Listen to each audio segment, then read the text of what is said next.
And to continue the conversation about what happens when you get to closing and a buyer just doesn't have the money to close, the last part of it that I really wanted to talk about, because I think it's really significant, is how do we avoid it, right? The first and foremost best thing you can do is have the right strategy, both for marketing and pricing, that allow you to choose your buyer.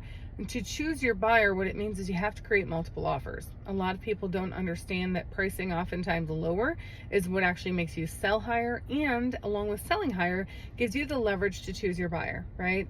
If you are choosing between a cash buyer versus an FHA buyer who's getting gift funds to close, one of those loans has a lot more risk than the other, right?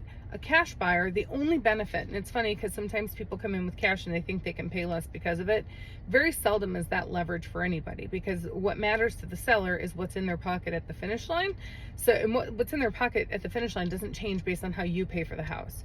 What does change is the amount of risk associated with the loan. And so to be a stronger buyer, or to pick a stronger buyer from a seller's perspective, we're looking for the lowest amount of risk possible, meaning the highest odds of them getting to the closing table. So that's one thing. Having your buyer pre-underwritten, meaning they've already completely gone through underwriting, that helps a lot, because at that point all we're waiting on is an appraisal and title and things like that.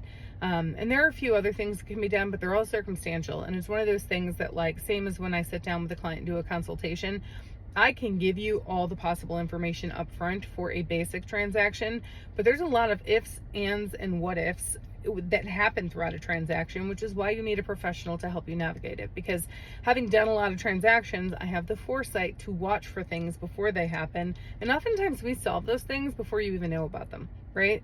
That is the goal, to minimize the amount of stress on you by handling what we can without even bothering you with it, if we think that we can, right? And in the circumstances where we can't, you have someone there to help you guide your decisions. You know, in this scenario, had we not sold so high for that particular market, it may have made more sense for my clients to hit the market again.